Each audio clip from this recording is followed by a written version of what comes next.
Kita mulai. Assalamualaikum warahmatullahi wabarakatuh.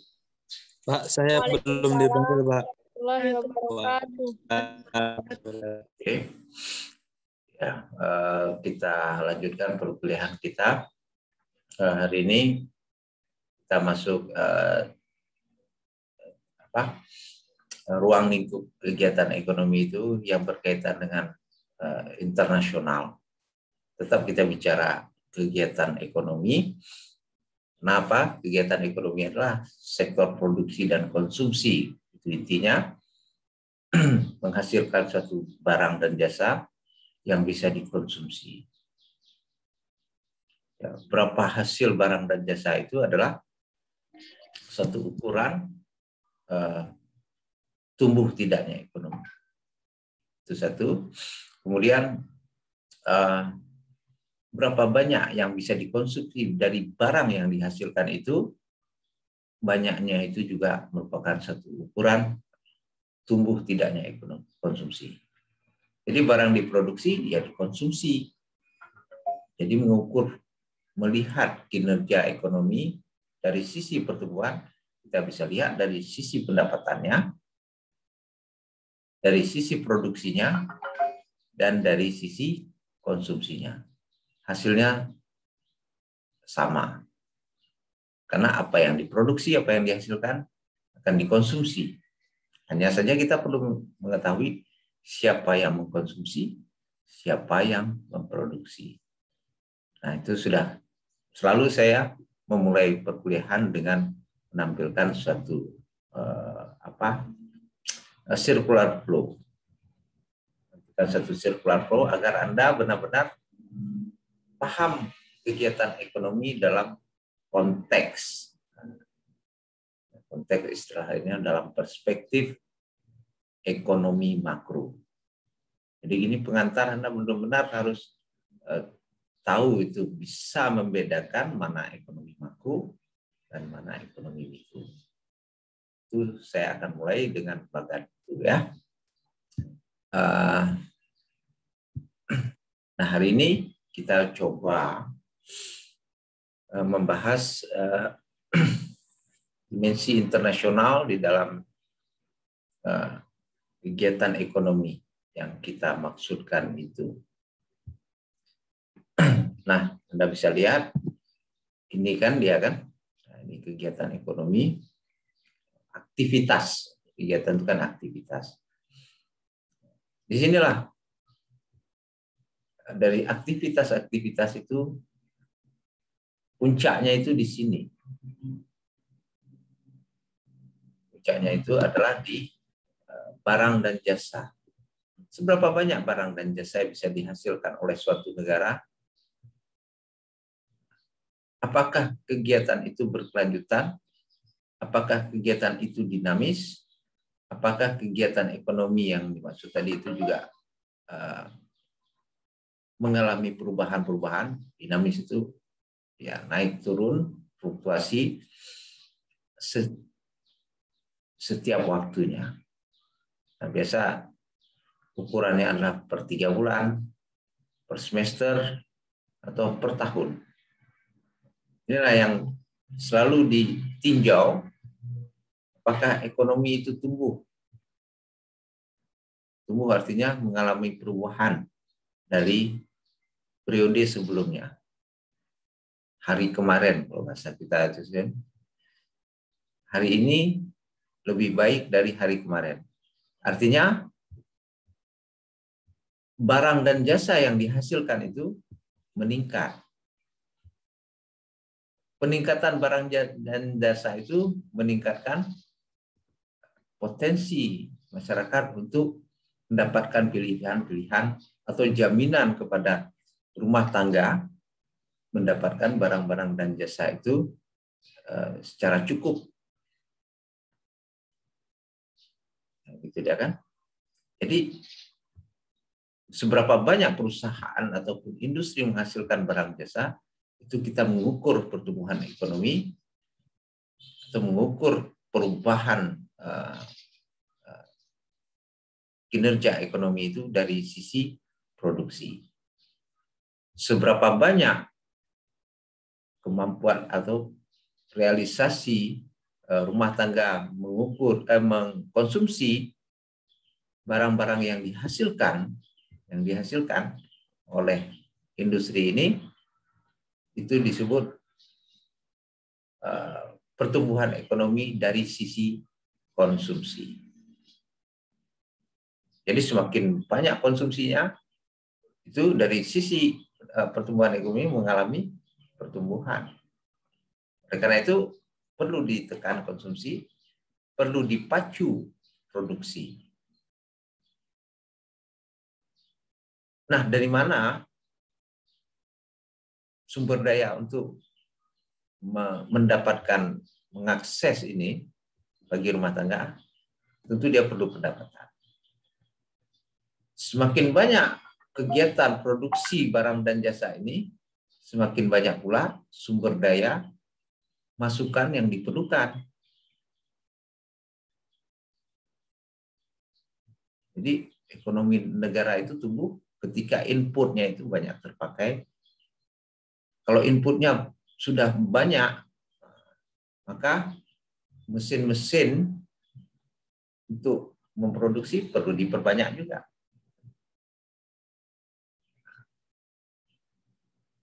Dan yang paling penting lagi, untuk mengoperasionalkan input-input bahan baku, mesin-mesin tadi, perlu orang yang disebut tenaga kerja. Nah, dari situ pula diperoleh pendapatan. Semakin bertambah pendapatan masyarakat, rumah tangga itu juga menunjukkan terjadi perubahan dalam pertumbuhan ekonomi. Jadi kan ini ada kaitannya kan, barang dan jasa ini dihasilkan dari perusahaan ini, rumah tangga membelinya dari sumber daya pendapatan yang dihasilkan. Karena dari itu pertumbuhan ekonomi bisa diukur dari sektor produksinya, dari konsumsinya, dan dari pendapatannya. Sama juga. Jika semakin lama semakin bertambah, barang dan jasa semakin melimpah produksinya, maka yang diperlukan adalah memperluas pasarnya. Bagaimana cara memperluas pasar? Maka kita tidak hanya menawarkan kepada pasar dalam negeri saja yang terdiri dari ini ya, dan juga ini. Tetapi juga bisa kita melakukan suatu ekspansi ke luar negeri.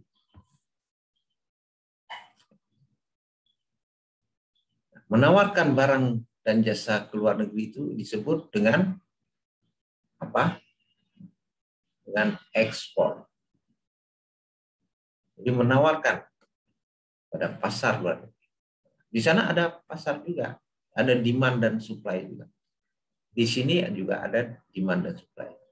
Jadi interaksi demand dan supply dalam negeri dengan interaksi demand dan supply luar negeri itu menghasilkan suatu perdagangan internasional.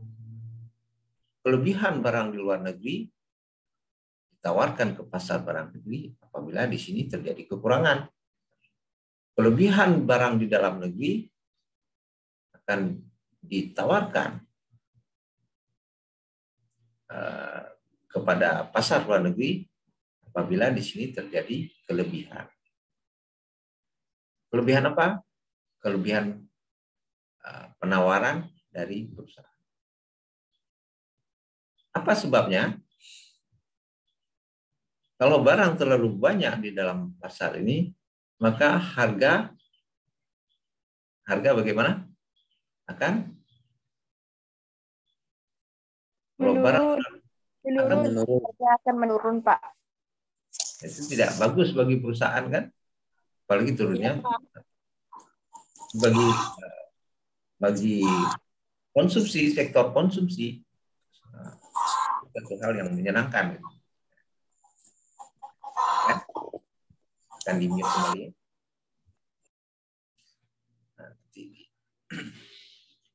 Kemudian kelebihan barang di luar negeri atau kekurangan barang di dalam negeri. Maka kita perlu memintanya. Maka kita butuh barang tersebut dari luar negeri. Nah, ini disebut dengan impor. Misalnya kita kurang beras. Kan? Kurang beras. Sementara beras ini penting di dalam pasar. Akibat apa? Dalam sektor pertanian di sini dia kan. Sektor pertanian itu gagal melakukan panen disebabkan cuaca, disebabkan lain-lain. Sehingga terjadi kekurangan beras. Maka ini kan kalau kurang barangnya di pasar bagaimana? Harga, apa yang terjadi dengan harga? Menaik, Pak. Akan naik, Pak. Baik. Terima kasih Aldika. Naik. Nah itu bagaimana? Yang paling utama adalah cukupkan dulu. Apalagi ini bahan makanan pokok. Cukupkan dulu stok pasarnya dengan cara melakukan perdagangan. Nah ini tapi harus dilakukan secara hati-hati. Nah, maka dari itu kita akan membahas ini secara hati-hati, secara mendalam, bagaimana dimensi perdagangan internasional ini masuk ke dalam kinerja perekonomian suatu negara. Nah, ini yang menjadi topik kita. Nah, peran pemerintah menjaga ini penting ya. Kita menjaga kesinambungan kegiatan ekonomi antara sektor produksi dan konsumsi ini yang juga menjamin pendapatan bagi masyarakat dalam hal ini rumah tangga dapat berlangsung dengan berkelanjutan baik dan terjamin ya stabil.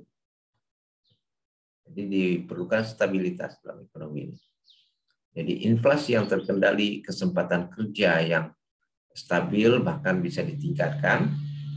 Nah, itulah salah satu kunci bagaimana mencapai kesejahteraan dalam masyarakat. Oke. Sebelum saya masuk ke situ, saya ingin perlihatkan ini dulu. Nah, ini yang kita maksud tadi, ekspor dan impor tadi. Nah, ekspor itu kita menawarkan ekspor. Kita tawarkan ekspor ke luar negeri. Apabila kelebihan produksi dalam negeri. Yang kedua,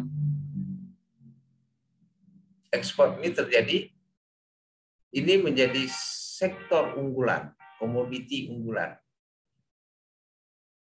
yang menjadi andalan untuk memberikan kontribusi bagi ekonomi nasional. Jadi kontribusinya penting dalam perekonomian nasional, sehingga dia didorong untuk dipasarkan ke luar negeri. Apabila perlu diberikan semacam kalau bahasa di dalam apa itu dalam dunia perusahaan tersebut diberikan insentif. Tapi dalam ekspor ini diberikan subsidi dia supaya terjamin kelangsungan ekspornya. Karena komoditi yang diperdagangkan itu ataupun produk yang diperdagangkan yang ditawarkan ke luar negeri itu penting. Ini contohnya apa? Nah, hasil usaha ataupun hasil produksi yang bercirikan apa? Khas dari satu negara. Apa yang menjadi karakteristik khas itu? Inputnya memang asli Indonesia, bahan bakunya, tenaga kerjanya, misalnya ini contohnya di Indonesia ya, dilakukan oleh Indonesia, kemudian pemilik perusahaannya, nah itu penting dijaga. Maka dia akan memberikan kontribusi penuh. Tidak ada uang yang mengalir ke luar negeri. Tetapi jika perusahaannya perusahaan luar negeri, bahan bakunya Indonesia, tenaga buruhnya Indonesia, tapi perusahaan itu milik asing dan bekerja di Indonesia, beroperasi di Indonesia, maka akan ada sebagian hasil itu akan ditransfer ke luar negeri. Maka itu bukan menjadi satu andalan ya dalam memberikan kinerja ekonomi, tetapi dia akan memberikan masukan, hanya saja ada beberapa bagian pendapatan yang ditransfer ke luar negeri, terutama penghasilan dari manajer, kemudian laba perusahaan, sebagian ditransfer ke pemilik asing misalnya. Nah itu makanya didorong supaya mendorong ekspor. Nah jika terjadi ekspor maka juga ada impor. Nah impor ini kita gambarkan di sini seperti kurva demand, seperti kurva permintaan. Sedangkan ekspor kita gambarkan seperti kurva penawaran. Kita sebut, tapi kita beri nama nih. Nah di sini namanya impor, berarti ini kurva impor. Dan ini kita sebut permintaan impor oleh satu negara pada internasional. Dan ini harga internasional. Katakanlah satuannya itu satuan mata uang dolar. Dan ini jumlah barang. Nah interaksi ini, pada titik ini,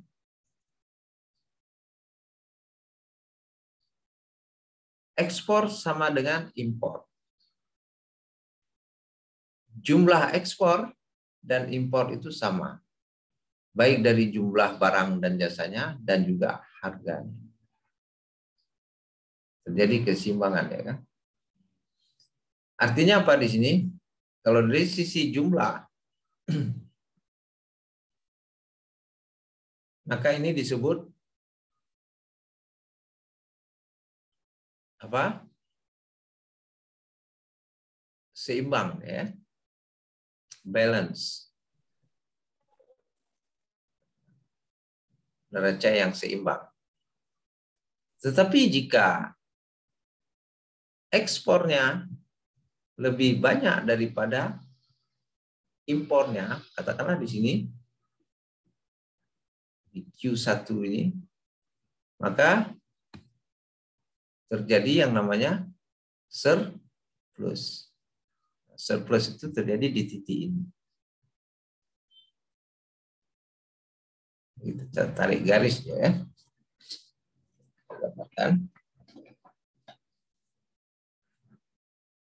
Nah, jika terjadi di titik ini, katakanlah Q3 ya.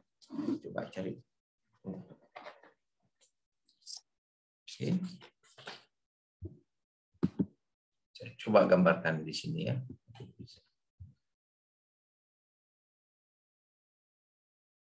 Misalnya. Nah, ini Q3. Q1. Pada titik ini,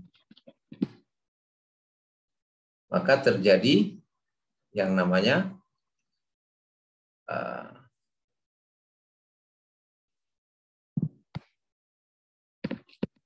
ekspor lebih besar dari impor.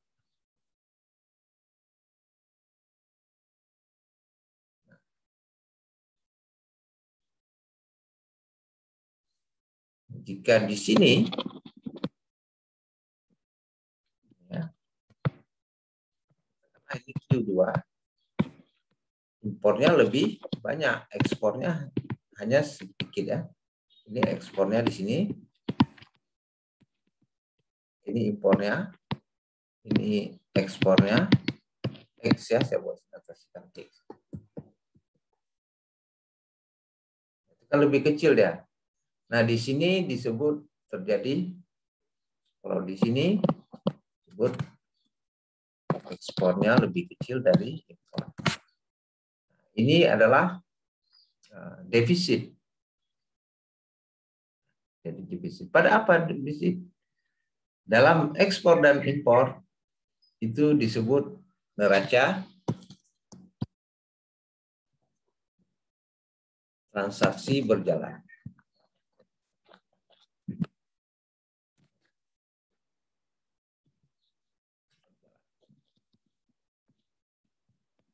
Atau neraca perdagangan.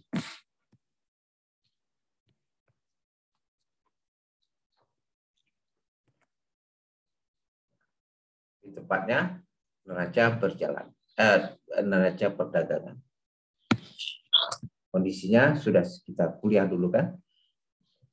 Nah, inilah yang memperbaiki kinerja ataupun mengkoreksi kinerja ekonomi.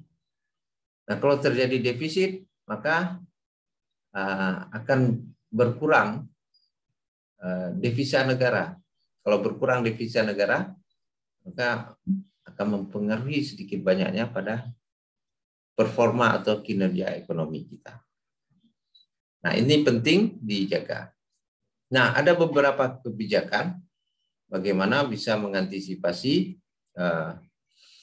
yang bisa dilakukan oleh pemerintah dalam mengantisipasi agar ekonomi nasional aman, terutama menjaga kebutuhan kesinambungan kebutuhan rumah tangga. Seperti tadi, beras, ketika emergency, ketika gagal panen yang mengancam ketersediaan barang dan jasa, mau tidak mau harus dilakukan pengadaan barang-barang tersebut dari luar negeri. Dalam hal ini mendorong barang tersebut masuk dari impor. Nah, ini dia. Pertama, insentif kepada pengusaha barang ekspor. Dilakukan insentif. Nah, ketika ada pengusaha yang usahanya itu, hasil produksinya itu benar-benar penting bagi perekonomian. Penting yang dimaksud ini apa? Tenaga kerjanya lokal, bahan bakunya itu memang bahan baku lokal, maka ini akan diberikan insentif supaya dia terus bersaing. Nah, bagaimana bentuk insentifnya nanti kita lihat. Kemudian ada tarif. Tarif dari setiap barang impor. Nah, ini untuk melindungi. Karena ada konsekuensi. Ketika barang impor masuk, maka barang sejenis yang ada di dalam negeri itu akan tersaingi. Jika barang impor itu lebih murah dari barang yang ada di dalam negeri, maka barang di dalam negeri itu akan terdorong turun. Ya kan?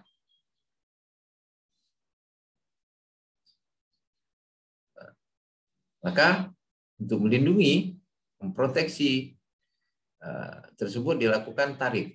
Bagaimana cara melakukannya? Kenakan saja persentase itu. Jadi dia tidak bisa murah lagi karena akan ada semacam kutipan ya, semacam kewajiban yang harus dibayarkan oleh importir yang dikenakan terhadap produk itu disebut tarif. Kemudian ada kebijakan kuota impor, pembatasan. Nah, misalnya itu di komoditi beras, ya. Beras boleh impor, tapi nggak boleh lewat dari 1 juta ton. Nah, karena itu level aman untuk cukup konsumsi.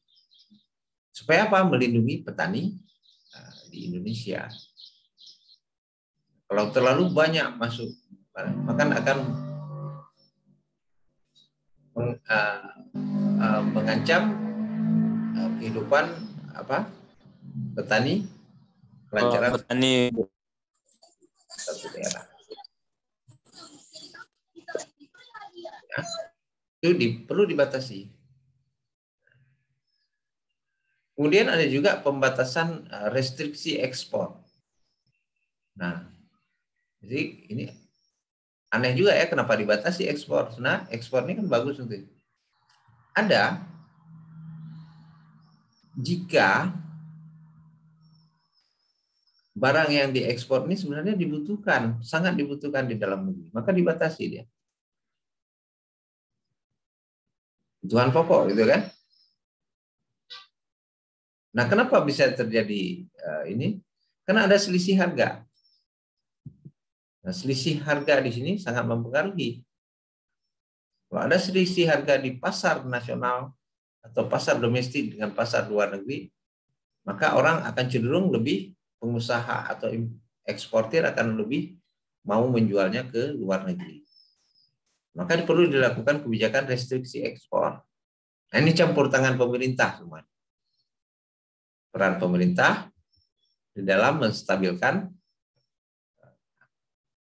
pasar di dalam negeri yang berkaitan dengan kegiatan internasional. Ini peran pemerintah di sini. Dia ada pendapatan, dia bisa mengeluarkan subsidi untuk memberikan, mendorong produksi nasional tumbuh, hasil produksinya, kelebihannya bisa diekspor. Atau juga dia bisa membatasi, melakukan tarif.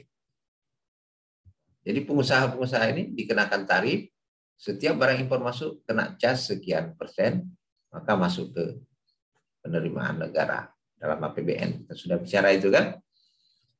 Itu mekanisme agar melindungi kegiatan. Nah, ini jika ada campur tangan seperti ini, maka kegiatan ekonomi tidak sepenuhnya berjalan dari mekanisme pasar.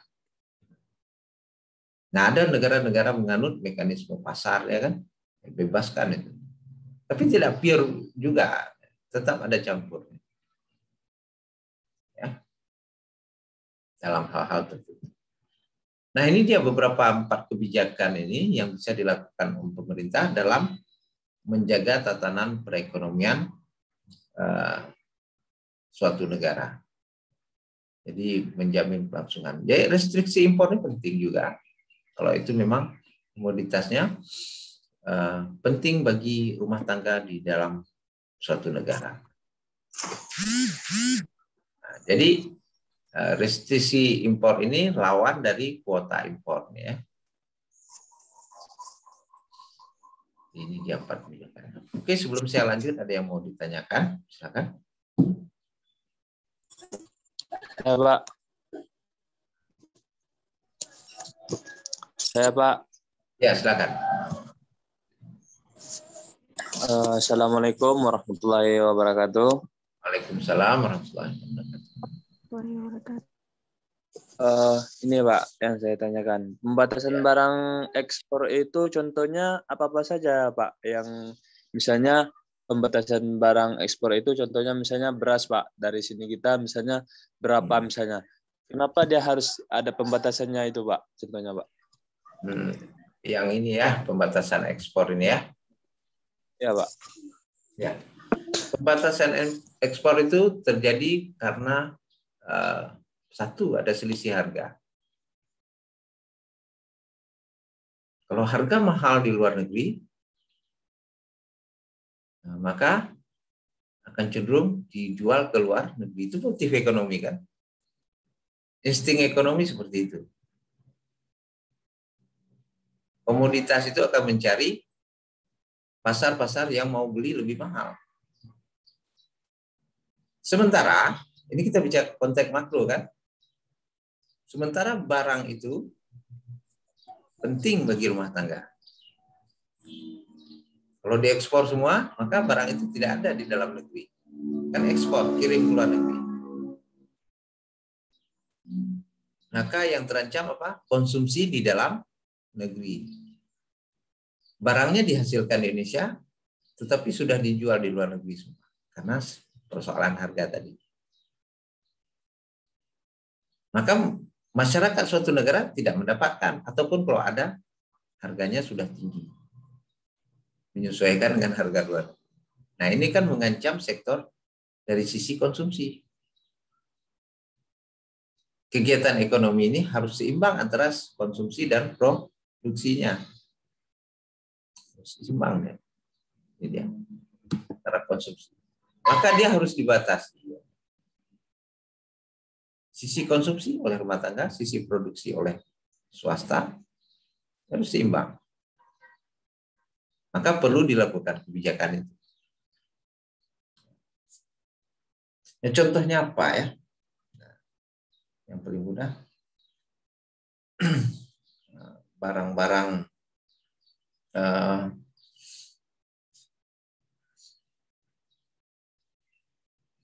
ada yang bisa kasih contoh nih barangnya apa? Nah, nanti kita cari. Sementara ada barang yang perlu didorong. Perlu didorong. Apabila perlu, dikasih insentif, dikasih subsidi, dibantu lagi, supaya didorong ekspor. Tapi ada yang perlu dibatasi ekspornya untuk melindungi sektor konsumsi perekonomian nasional. Tapi ada yang perlu. Kenapa perlu? Karena bisa menjamin pendapatan rumah tangga, menyerap tenaga kerja. Tenaga kerja kan dari rumah tangga. Kan? Maka perlu didorong. Misalnya industri tas, tas kulit, kan? Industri apalagi, industri kerajinan, rotan, menghasilkan produksi-produksi. Rotannya ada asli dari satu negara di Indonesia ya. Produksi tenaga kerjanya orang Indonesia, pemiliknya juga orang Indonesia.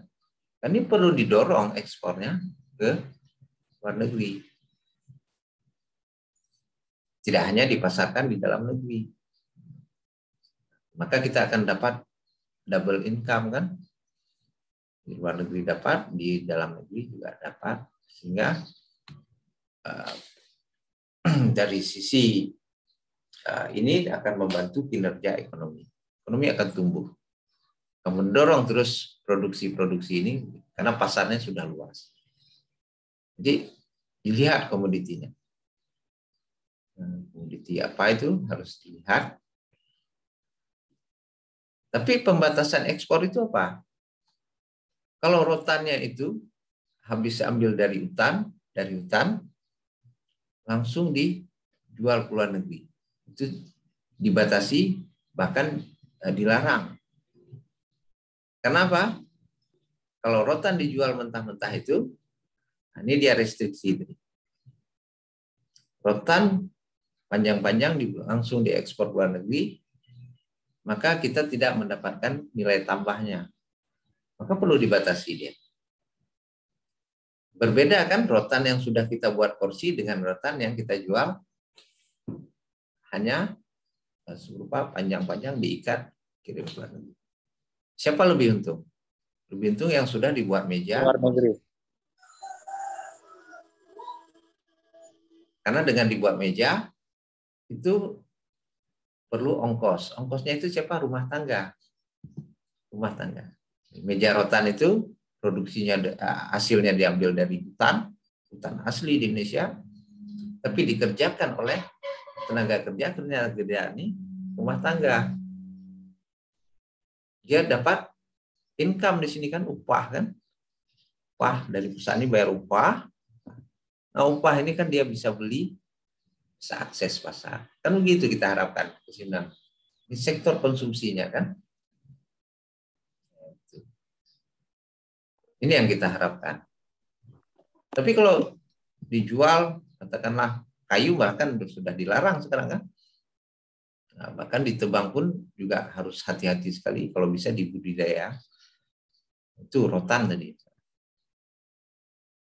Kan dia diberikan restriksi dia.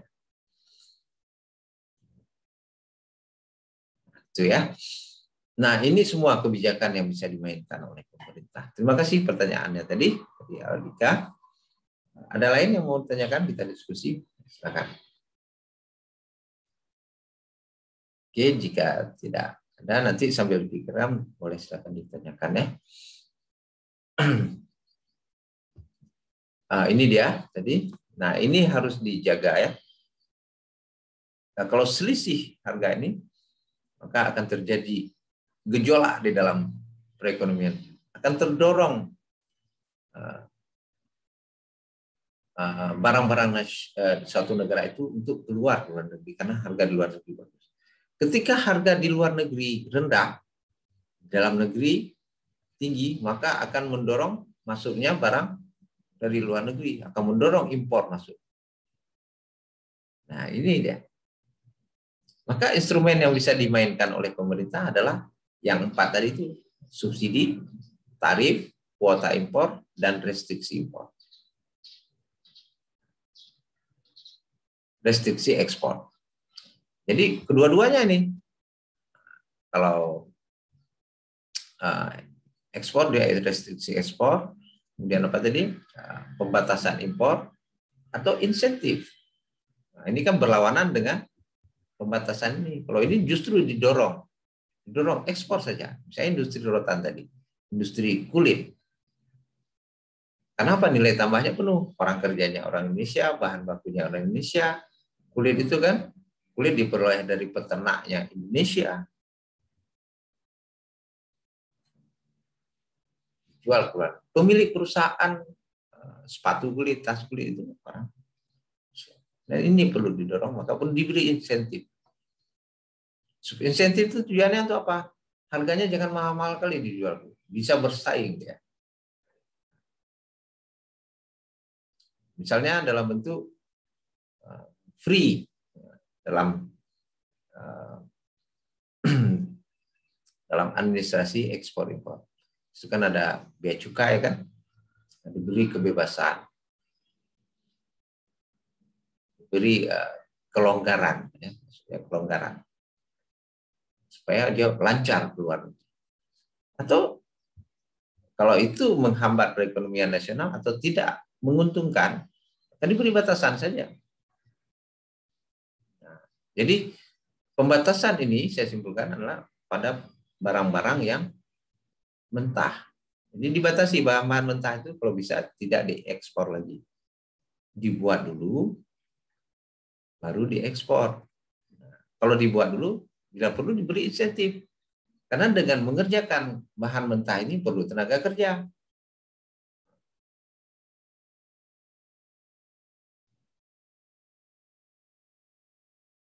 Kemudian dalam industri itu juga perlu mesin-mesin. Bagus jika mesin itu dihasilkan di dalam negeri itu. Tapi jika tidak dihasilkan mesin untuk produksi tersebut, maka dia perlu diimpor. Nah, impor ini perlu, terutama tadi yang pertama kelangkaan, jika terjadi gagal. Tapi juga perlu untuk mendorong industri nasional. Ini orang kerjanya udah ada, bahan bakunya ada, tapi mesinnya tidak ada. Mesinnya cuma ada di luar negeri, maka beli. Nah, itu sangat dianjurkan impor seperti itu karena memberikan stimulus perekonomian nasional. Impor seperti itu yang kita harapkan. Selain itu, impor seperti itu juga bisa menstimulus bagaimana mesin-mesin itu bisa dihasilkan di negara itu.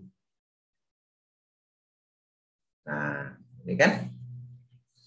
Nah, apakah kalau Indonesia ini juga bisa menghasilkan barang berteknologi tinggi ya? Itu pernah kita berjaya, itu pernah kita berhasil ya. Berhasil.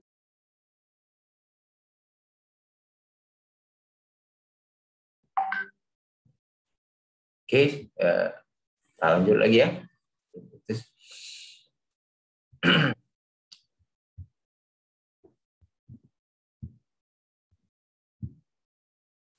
Nah, yang seperti itu diharapkan.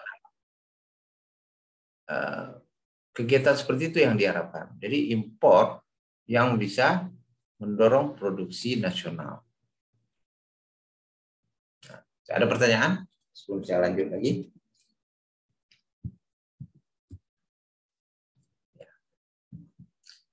Nah, coba kita rangkum sedikit ya, bagaimana perekonomian, kegiatan perekonomian dalam aspek perdagangan internasional, ekspor dan impor. Kegiatan ekonomi suatu negara yang membuka kerannya, aktivitas ekspor dan impor itu disebut dengan perekonomian terbuka. Diizinkan mengekspor, diizinkan mengimpor. Nah, itu disebut perekonomian terbuka. Tetapi jika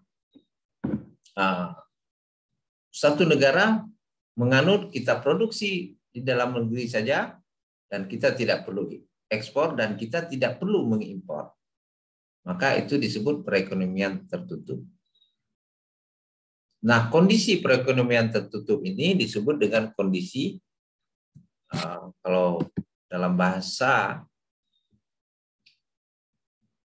ekonominya disebut autarki.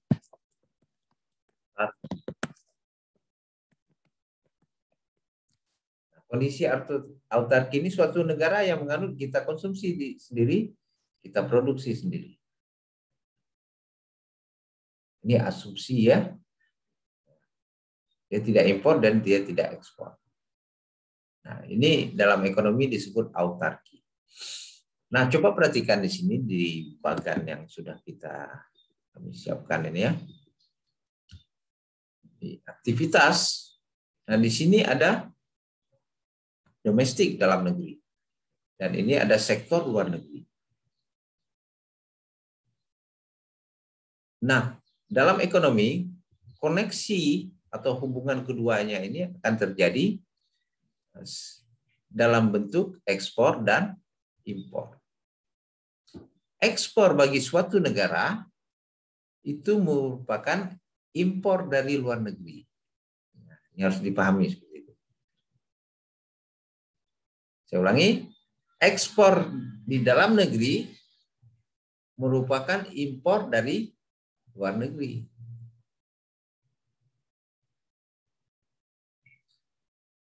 Misalnya kita perlu mengekspor kerajinan rotan dari luar negeri, maka negara yang menerima kerajinan rotan itu merupakan impor dari dia. Dia mengimpor mebel ataupun kursi rotan dari Indonesia.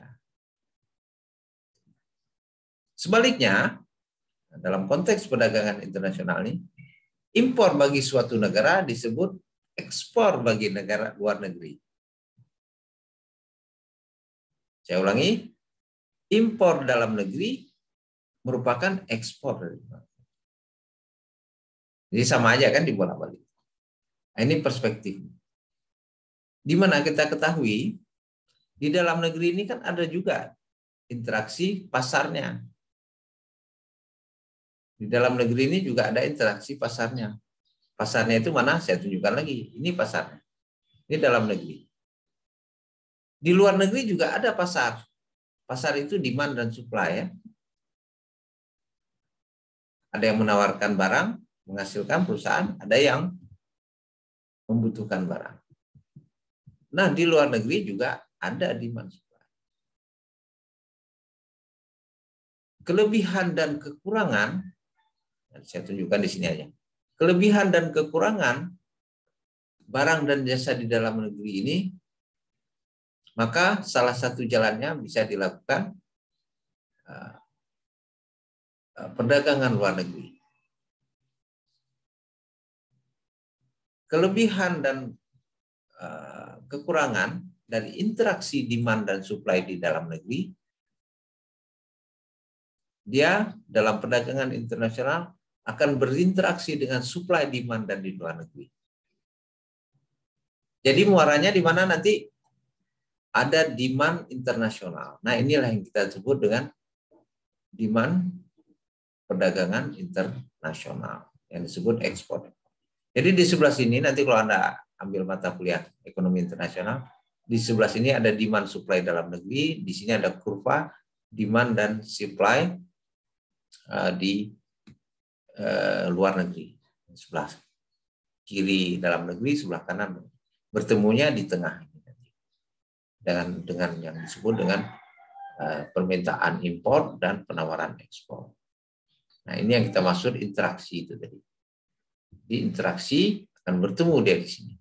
Nah, disinilah ekspor impor. Nah, kita ketahui, kita sudah bahas ini, catatan ini ada dalam neraca perdagangan. Jadi, catatan barang masuk dan barang keluar itu ekspor, barang masuk adalah impor, itu ada di dalam neraca perdagangan. Nah, ini sifatnya bulanan, hampir tiap hari, bahkan dilakukan pencatatan. Nah, akumulasi ini dimasukkan ke dalam neraca pembayaran.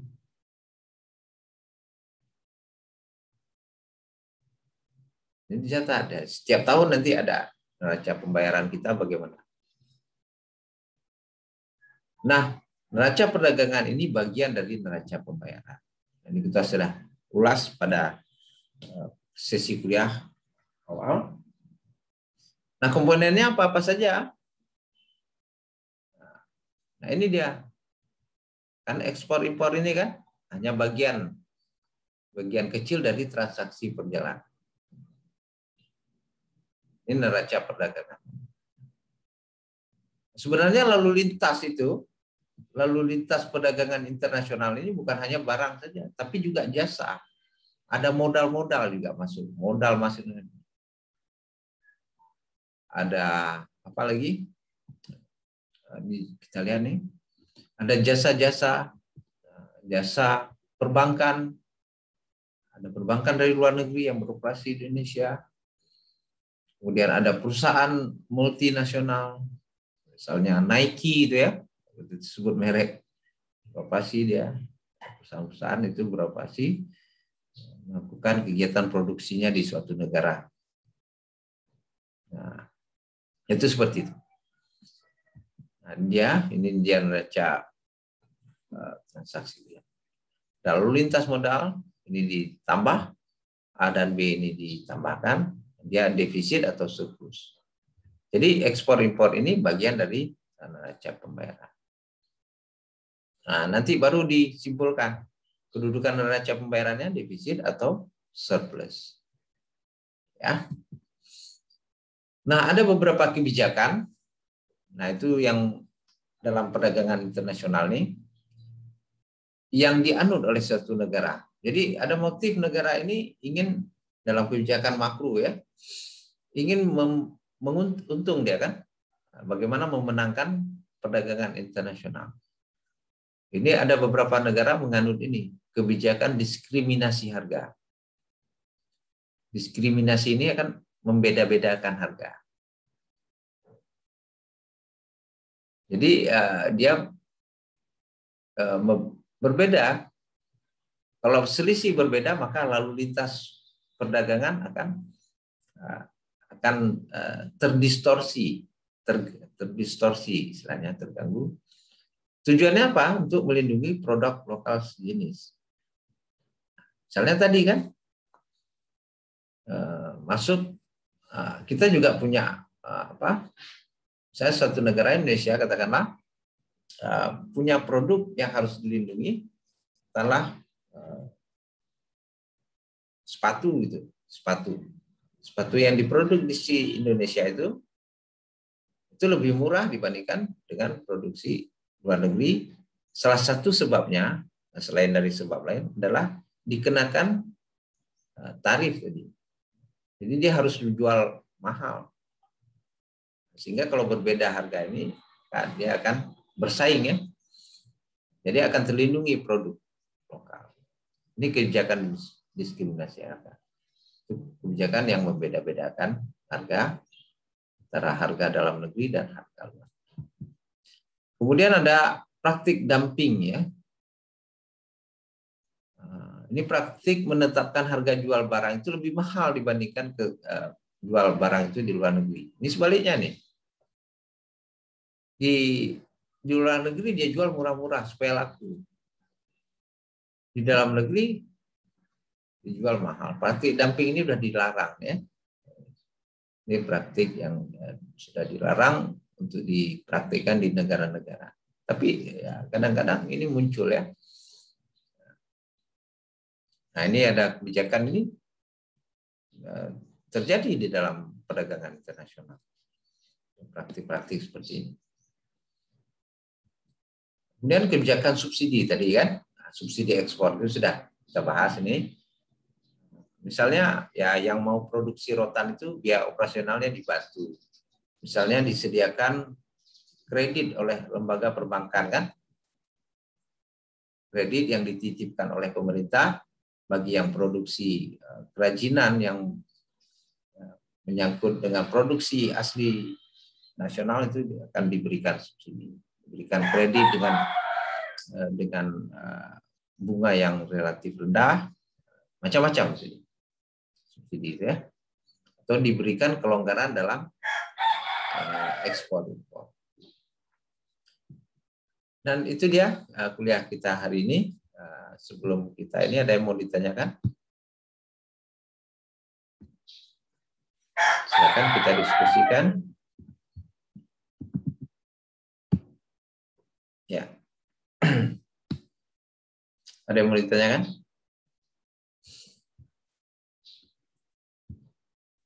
Baik, jika tidak ada, kita foto dulu ya. Saya, Pak.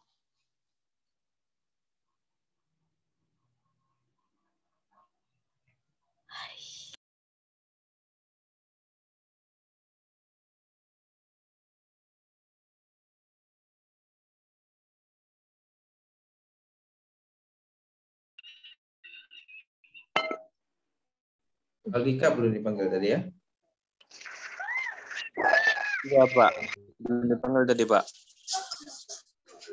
Telepon kami anak gadis, anak kita anak.